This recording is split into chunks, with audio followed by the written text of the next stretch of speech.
Bismillahirrahmanirrahim. Alhamdulillahirabbil alamin. Wassalatu wassalamu ala nabiyil mursalin wa ala alihi wa ashabihi wa man tabi'ahum bi ihsani ila yaumiddin bi ihsanin ila yaumiddin. Wa asyhadu an la ilaha illallah wahdahu la syarikalah wa asyhadu anna Muhammadan abduhu wa rasuluh la nabiyya wa la rasula ba'dah. Alhamdulillah, ikhwani wa akhwati yang sama berbahagia, pada kesempatan yang berbahagia ini kita akan mengisi waktu kita sebentar untuk mengkaji terkait dengan hikmah di bulan Ramadan atau hikmah berpuasa di bulan Ramadan. Maka dari itu insya Allah tentunya kita telah banyak mempelajari, telah banyak mempelajari hikmah-hikmah yang ada di bulan Ramadan, baik bulan puasa maupun yang lainnya. Maka dari itu, pada kesempatan berbahagia ini, kita sedikit membahas hikmah di bulan suci yang penuh keberkahan ini, bulan Ramadan, yang mana tentunya Allah Subhanahu wa Ta'ala memberikan kita sesuatu, mewajibkan kita sesuatu, tentunya dengan banyak hikmah, banyak manfaat untuk kita sebagai hambanya.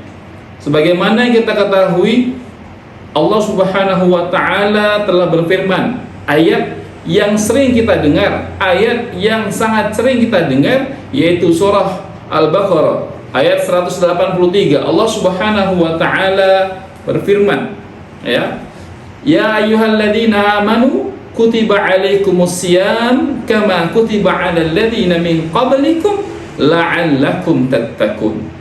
Hai orang-orang yang beriman, diwajibkan atasmu berpuasa sebagaimana orang-orang yang sebelum kamu, agar kamu bertakwa.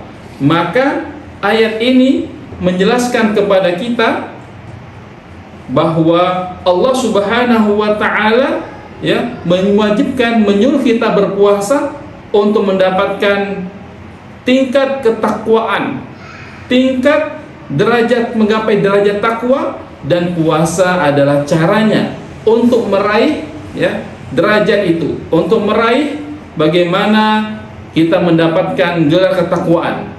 Maka di antara hikmah yang akan kita pelajari sore ini, yaitu yang pertama, yaitu orang yang berpuasa akan meninggalkan setiap yang Allah larang. Ketika itu ia meninggalkan makanan, minuman, berjima dengan istri dan sebagainya yang sebenarnya hati sangat condong, meninggalkan makanan, minuman, jima istimah bersama istri, walaupun hati sangat condong dan suka untuk mengerjakannya. Maka inilah bagaimana kita diperintahkan oleh Allah berpuasa, meninggalkan apa-apa yang kita cintai, yang kita sukai. Siapa yang tidak suka makan, siapa yang tidak suka minum, siapa yang tidak suka berhubungan, berjima dengan istri, tentu semua disukai. Maka inilah menjadikan kita menjadi hamba yang bertakwa, hamba yang bertakwa, yaitu sebagaimana kita ketahui bersama, makna takwa adalah menjalankan seluruh perintah Allah dan menjauhi seluruh larangannya.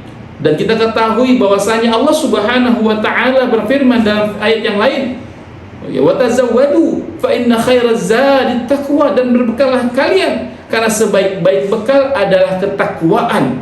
Maka korelasi bagaimana Allah Subhanahu wa Ta'ala memerintahkan kita puasa, hikmah dalam berpuasa, Allah ingin ketakwaan dalam diri kita bertambah, ketakwaan yang kita miliki ini bertambah, yazdad bertambah hari demi hari selama bulan suci Ramadan, yang mana kita ketahui bulan Ramadan adalah bulannya untuk kita memperbaiki diri.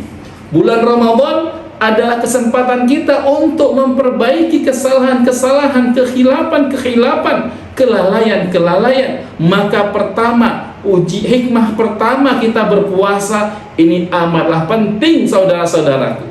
Penting sekali soimin soimat, bahwasanya dengan berpuasa Allah menginginkan kita bertakwa, meningkatkan derajat takwa kita dengan menahan lapar dan dahaga, menahan berjima dengan istri di ketika puasa, dan larangan-larangan yang lainnya yang telah kita ketahui bersama. Tidak boleh kita hanya berpuasa menahan lapar dan dahaga, namun tidak meninggalkan perbuatan keji dan mungkar, meninggalkan perkataan-perkataan dusta, maka Allah tidak akan butuh dengan puasa kita.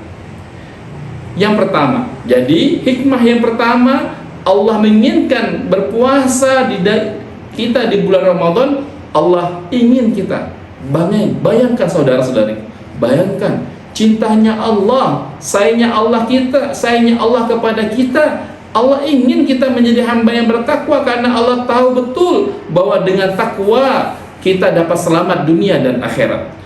Dan hikmah yang kedua, saudara-saudariku, ya, hikmah dari berpuasa yaitu karena orang yang berpuasa sebenarnya mampu untuk melakukan kesenangan-kesenangan duniawi. Mampu dia, orang berpuasa mampu melaksanakan kesenangan-kesenangan duniawi. Namun dia mengetahui bahwa Allah selalu mengawasi dirinya. Ini juga salah satu bentuk takwa. Apa itu? Merasa selalu diawasi oleh Allah Subhanahu wa ta'ala. Ya. Maka dari itu, hikmah yang kedua ini bahwasanya sebenarnya kita mampu untuk melakukan, misalkan kita bilang ketika, ya, mungkin ada sebagian orang kita mengaku di rumah kita bersahur di rumah, ya, bersahur, makan sahur bersama keluarga. Namun ketika pergi dari rumah bekerja, namun juga sahur juga di pagi harinya, di siang harinya, di kafe-kafe terdekat, di warung-warung kopi terdekat. Kenapa? Merasa tidak dilihat oleh keluarganya. Memang bisa, atau dia sembunyi-sembunyi, makan di tempat yang tidak ada orang melihat, minum di tempat orang yang tidak ada melihat. Maka ketika pulang, dia berpura-pura seolah-olah berpuasa dan buka puasa bersama keluarganya ataupun kerabatnya. Maka hikmah yang kedua ini adalah dengan berpuasa kita merasa diawasi oleh Allah. Ya, di antara kita sedahsyat apapun rasa lapar yang menggerogoti dirinya, yang dia rasakan ketika berpuasa, apa tak lagi awal-awal puasa, apa tak lagi bagi mereka yang jarang berpuasa, apa tak lagi mereka yang lemah dalam berpuasa, maka bisa jadi besar cobaannya, namun karena ia merasa diawasi oleh Allah, merasa diawasi oleh Allah Subhanahu wa ta'ala, maka dia menahan diri untuk tidak membatalkan puasanya.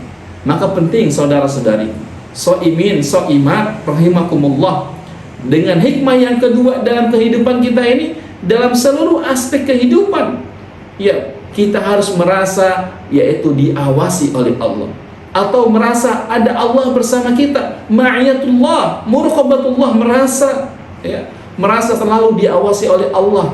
Maka ada perkataan seorang bijak, kamu boleh bermaksiat asalkan dengan syarat jangan cari tempat yang tidak diketahui oleh Allah, cari tempat yang tidak dilihat oleh Allah, dan cari tempat yang bukan milik Allah, dan cari di mana yang bukan nikmat dari Allah.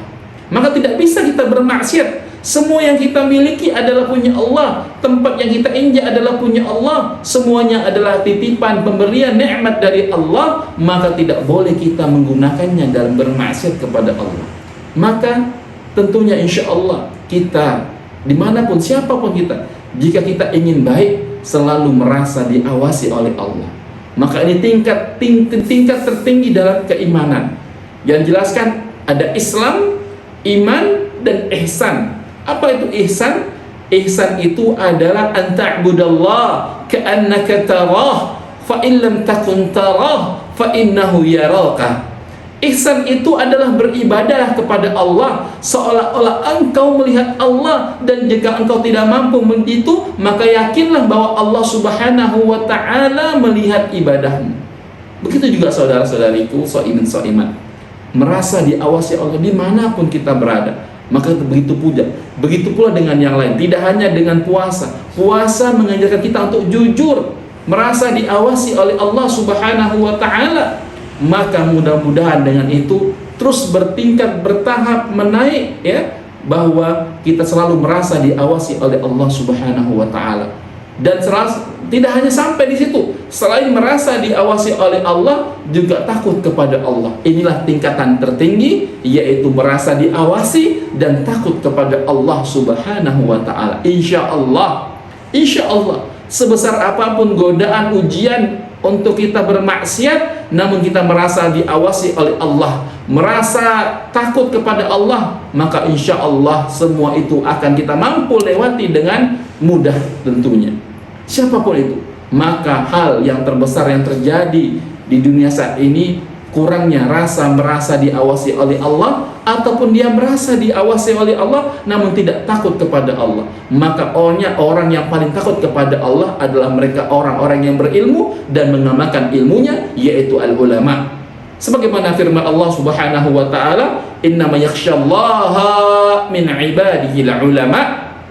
Sesungguhnya orang-orang yang takut kepada Allah, ya, adalah ulama. Dikatakan ulama di sini adalah mereka berilmu dan melakukan amalan-amalan dari ilmu yang dimilikinya. Karena bisa jadi dia berilmu namun tidak mengamalkan apa yang ia ilmui, sehingga kita dapatkan tidak sedikit ustadz-ustadz, kiai-kiai, ulama-ulama, habib-habib, apapun itu terjatuh dalam lubang kehinaan, lubang kemaksiatan. Ini yang kedua. Yang pertama, hikmah berpuasa adalah Allah ingin, saudara-saudariku, ketakwaan kita ini bertambah. Yang kedua, dengan puasa ini Allah ingin mengajarkan kita bahwa kita itu merasa diawasi oleh Allah. Sebagaimana ya tadi kita jelaskan, dia puasa walaupun orang tidak melihat dia makan dan minum, tetap dia menjaga dirinya untuk tidak membatalkan puasa yang ia sedang lakukan. Yang ketiga, ya, yang ketiga, hikmah ketiga terkait dengan puasa adalah orang yang berpuasa sebenarnya mampu untuk sebenarnya, saya ulangi lagi, ketika berpuasa setiap orang akan semangat melakukan amalan-amalan ketaatan, ya kan? Semangat melakukan amalan-amalan ketaatan di dalam ketika berpuasa di bulan Ramadan, dan ketaatan merupakan jalan untuk menggapai takwa. Inilah sebagian di antara bentuk takwa dalam amalan puasa. Maka kita ketahui insya Allah setelah kita berpuasa, saudari-saudariku, maka akan terarahkan untuk rajin jaga sholatnya. Karena kita mikir, percuma dong puasa namun tidak sholat. Ya sayang, percuma kita puasa namun masih pacaran misalnya. Ya, percuma kita puasa namun lisan kita ini masih tajam dengan saudara-saudara, ghibah, namimah, menjelek-jelekan, fitnah, ataupun ya berdusta. Sebagaimana kita ketahui, barang siapa man lam yada' qaula zur wal 'amalu bihi wa laysa lillahi hajatun fi ayyada'a ta'amahu wa syarabahu, aw kama qala Rasulullah. Rasulullah bersabda, ya, barang siapa yang berpuasa namun dia tidak mampu meninggalkan perbuatan yang buruk dan mengerjakannya, maka Allah tidak butuh dengan puasa yang sedang lakukan dari menahan lapar dan dahaganya. Bahkan dalam sabda yang lainnya Rasulullah sallallahu alaihi wasallam bersabda, "Rubba sha'imin laisa lahu min siyamin ilal ju'al 'atas." Betapa banyak orang yang berpuasa namun ia hanya menahan lapar dan dahaga. Kenapa saudara-saudariku? Sha'imin sha'iman, karena berpuasa inya hanya menahan lapar dan dahaga. Maka hikmah ya juga dibalik meninggalkan syahwat dan kesenangan di dunia di dalam berpuasa. Ya, setiap muslim diperintahkan untuk meninggalkan berbagai syahwat, baik syahwat makanan, minuman, itu disemuakan. Itu semua dilakukan karena Allah. Dalam hadis qudsi, Allah Subhanahu wa taala berfirman, "Yada'u syahwatahu wa ta'amahu min ajli." Ini hadis qudsi. Dia telah meninggalkan syahwat dan makanan karena menahan syahwatnya, untuk tidak berjima sama istrinya ketika berpuasa, untuk tidak makan dan minum. Karena apa? Karena Allah Subhanahu wa ta'ala semata. Maka di antara hikmah meninggalkan syahwat dan kesenangan dunia ketika berpuasa adalah yang pertama, yaitu dapat mengendalikan jiwa. Jiwa kita ini tentu saudara-saudariku, soimin soimat, jiwa kita ini ada nafsun ammarah, ya, ada jiwa yang tidak tenang, ada juga jiwa yang tenang, nafsul mutmainnah, ya. Maka jiwa ini harus kita tenangkan.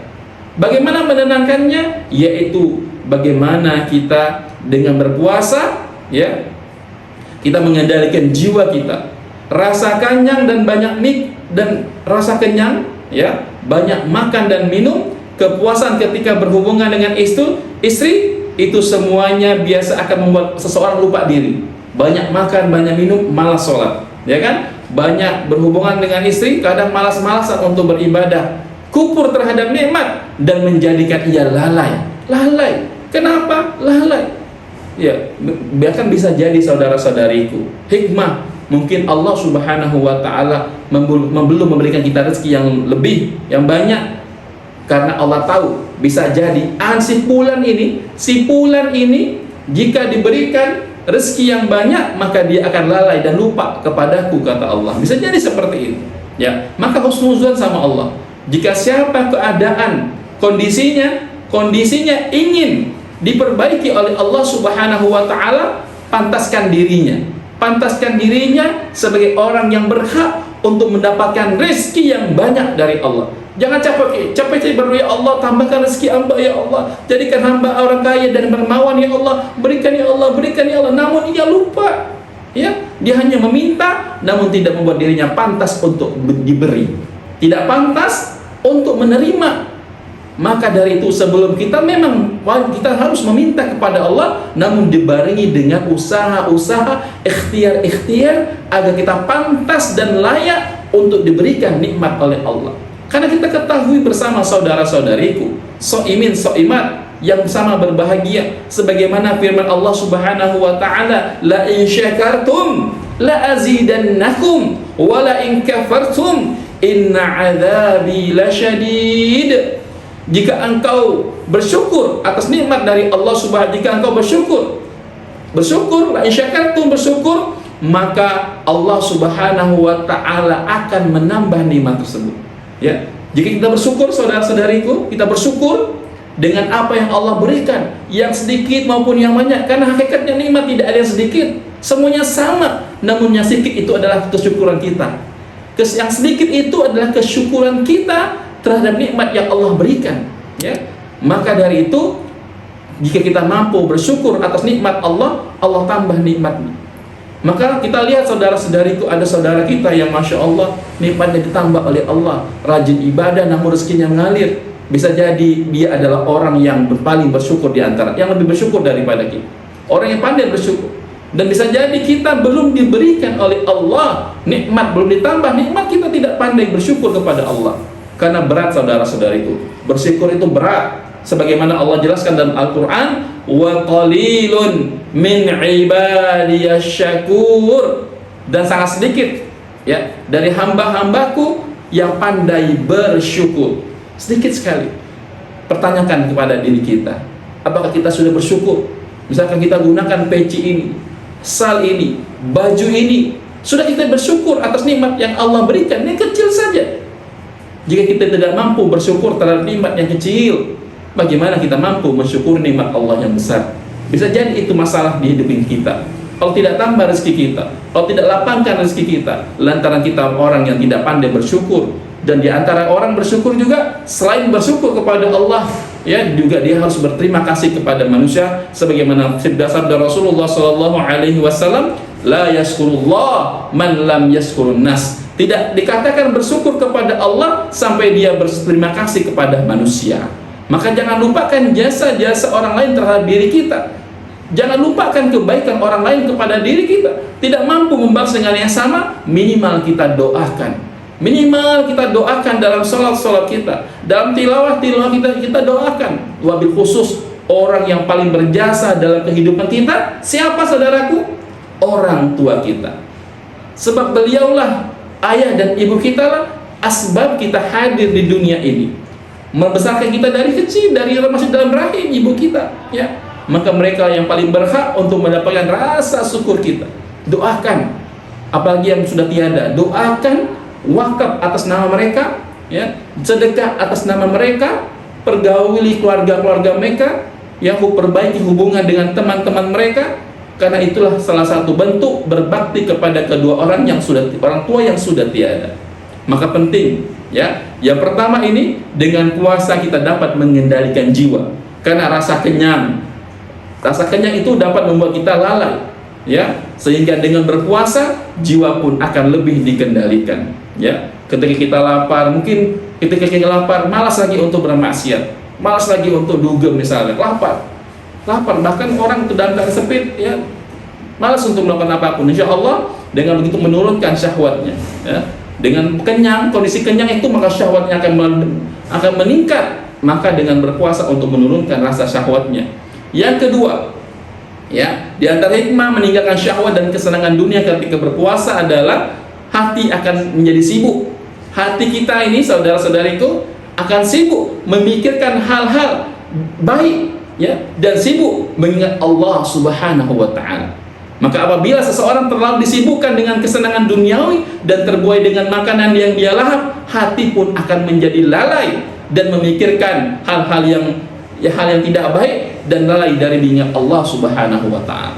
Maka penting untuk kita, ya, sibuk bagaimana berpuasa. Dia tahu saya ini berpuasa karena Allah, maka dia sibuk memikirkan hal-hal yang baik, sibuk mengingat Allah Subhanahu wa Ta'ala.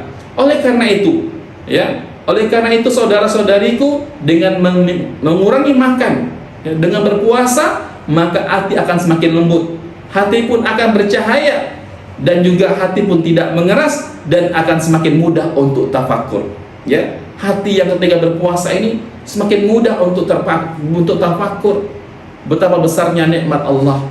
Kenapa? Karena hati kita sedang tidak sibuk, ya. Makanan yang ada dalam perut ini ada proses-prosesnya membuat kita tidak fokus.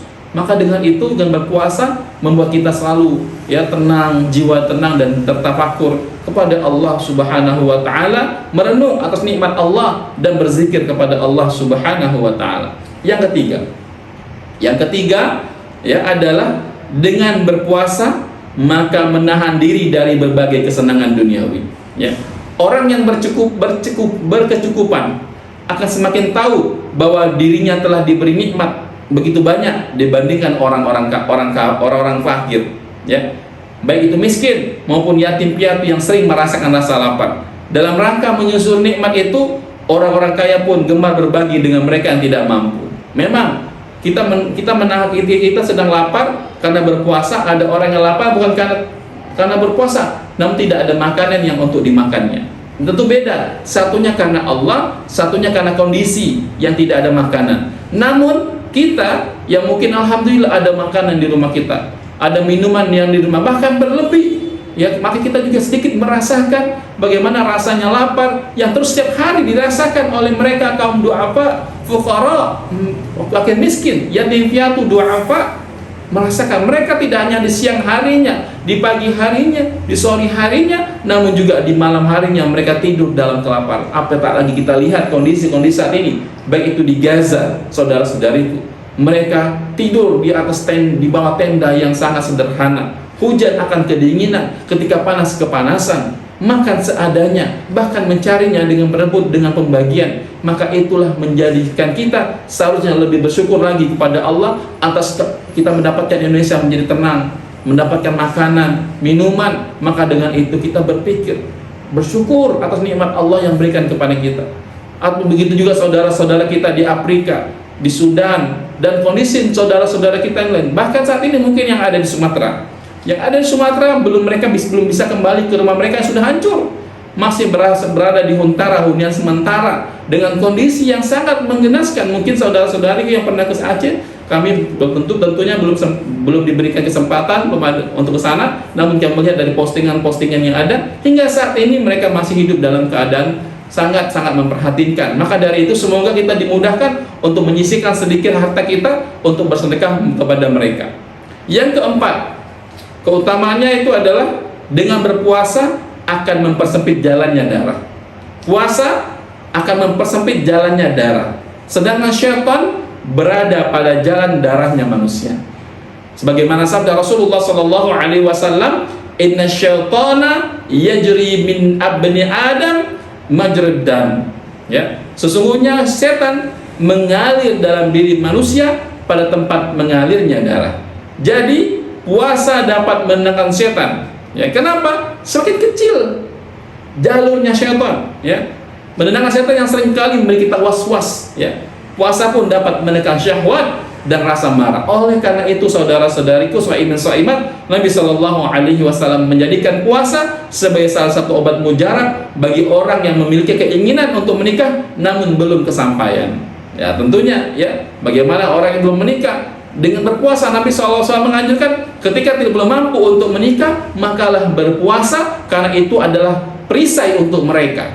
Perisai untuk mereka yang masih belum menikah, ya, namun belum mampu, maka dengan berpuasa untuk menahan syahwat dirinya, ya, menahan syahwatnya. Maka dari itu, sebagai penutup, shaimin shaimat, saudara-saudariku yang dirahmati oleh Allah Subhanahu wa taala, maka di bulan Ramadan tentu saja setiap muslim, ya, setiap kita adalah menjauhi berbagai macam maksiat.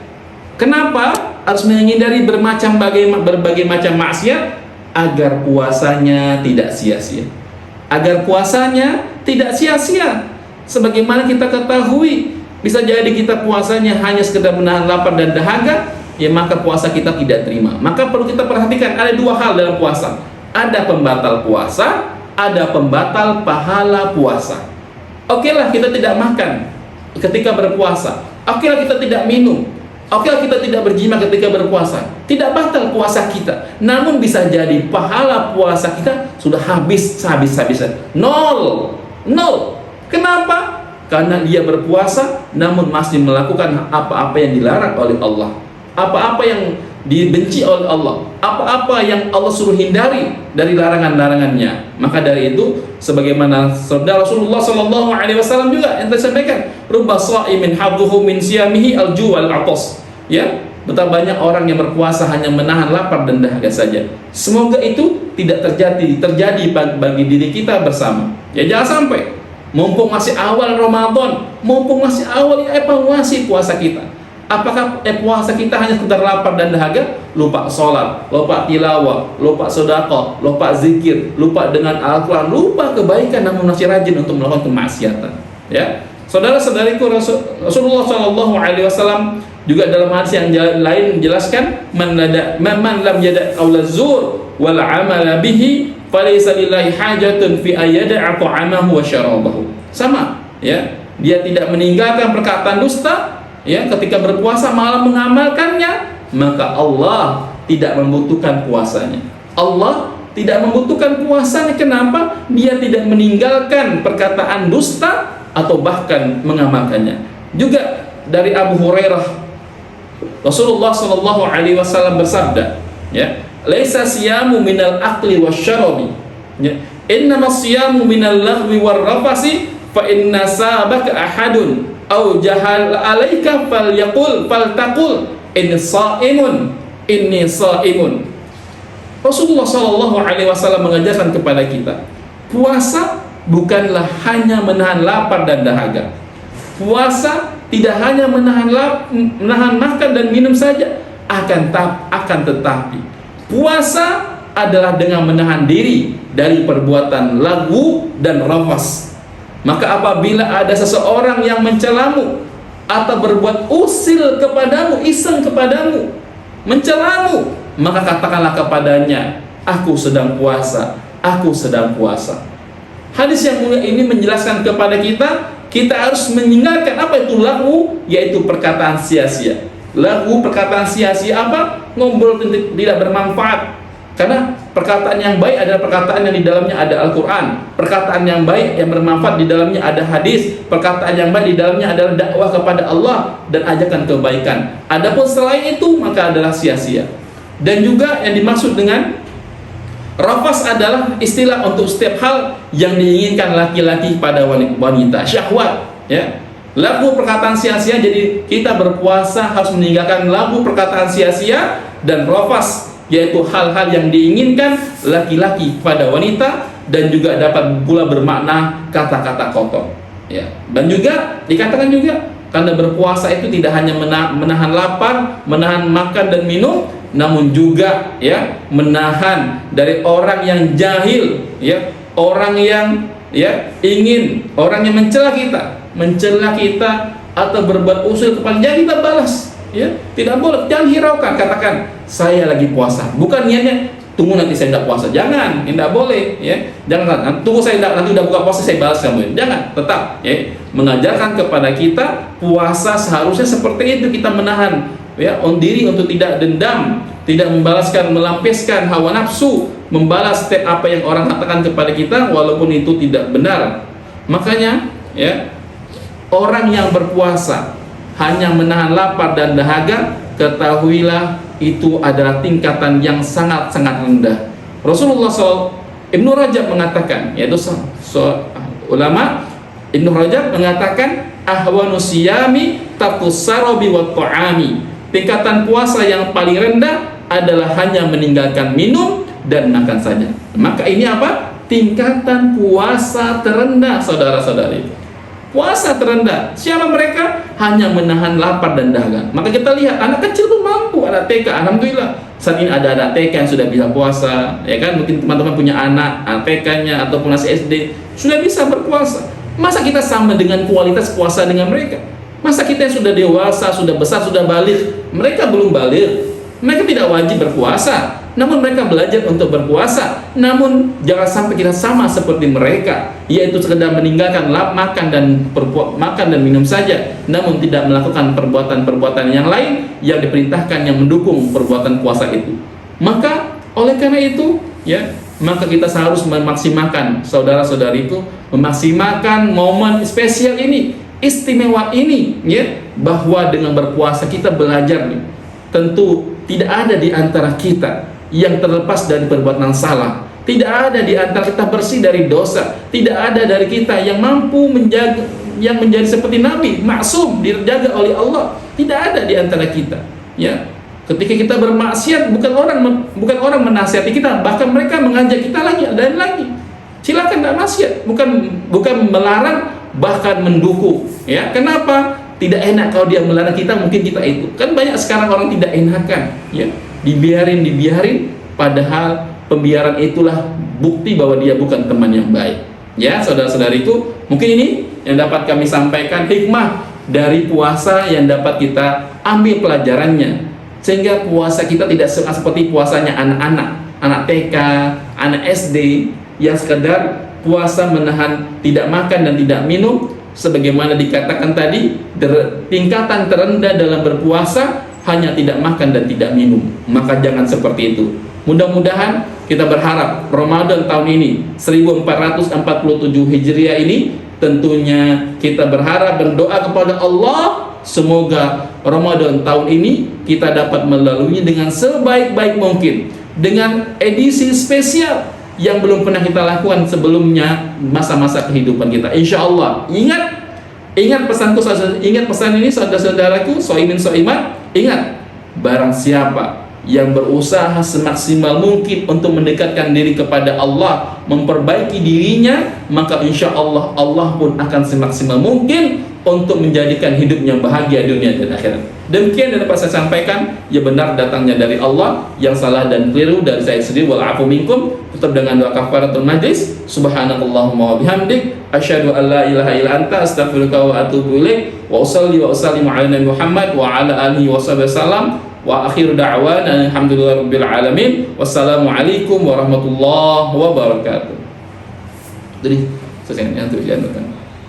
Jangan langsung di set. Ada set. Ada. Udah set dah. Bukan di akhir.